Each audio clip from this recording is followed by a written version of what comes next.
There's no doubt Melissa McCarthy is making waves, taking names, and will be in the Hollywood spotlight for many years to come. Though she's remained true blue since she emerged in Hollywood, she's also evolved in both her professional and personal lives. Here's the stunning transformation of Melissa McCarthy. The early days. While McCarthy grew up on a farm in southern Illinois, she began her career as a stand-up comedian in New York City, performing at well-known clubs before moving to Los Angeles. Upon her move west, McCarthy studied improv comedy at the Groundlings, where she trained with future SNL legends Kristen Wiig and Maya Rudolph, and learned some tough lessons as an actor. While discussing the difference between playing characters who are more eccentric and those who are just crazy, she told the New York Times, "Crazy's just crazy, and there's nowhere to go. You can have a point of view. It can be very strange, but we have to know your reasoning." TV star. One of the first roles many would recognize McCarthy for is playing Sookie St. James on the popular series Gilmore Girls. McCarthy even made a return to her role of Sookie in the Gilmore Girls revival Gilmore Girls: A Year in the Life. I got so sentimental to be back on those sets and to see everybody, and it was amazing how we just all fell back into it. After the original Gilmore Girls came to a close, she went on to star in the sitcom Mike and Molly, for which she received an Emmy for Outstanding Lead Actress in a Comedy Series. After 6 seasons on air, the series came to an end in the spring of 2016. Bonafide movie star.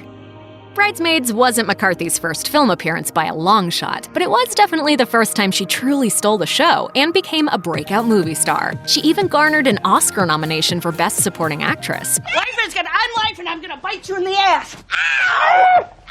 Ow! It's not me! I'm your life! Turn over! That opened up an entirely new set of doors for her, and she began her ascent to mega stardom. Since then, she's starred in more than 10 feature films, and according to USA Today, she's generated some Oscar buzz for her work in 2018's Can You Ever Forgive Me? Body image.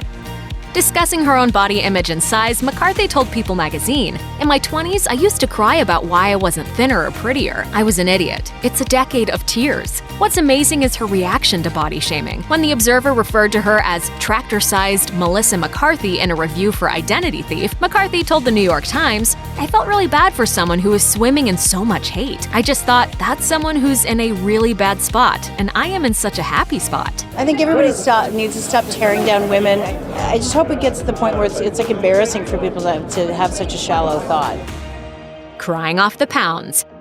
Though McCarthy didn't let the words of a hurtful journalist get to her, she did eventually lose a notable amount of weight. When her obvious weight loss was mentioned during an interview with Gayle King of CBS This Morning, McCarthy first joked that she was, quote, crying off the pounds. She then explained that when she just stopped worrying so much about her weight, it actually helped her look and feel amazing. I think there's something to kind of loosening up and not being so nervous and rigid about it that bizarrely has worked. Better with age. When it comes to aging, McCarthy has a pretty healthy perspective. She just doesn't get bothered by getting older, according to AARP magazine. She explained, "The older you are, the more interesting you are as a character. Yes, things may start to sag and shift, but the older you are, the wiser, the funnier, the smarter you are. You become more you."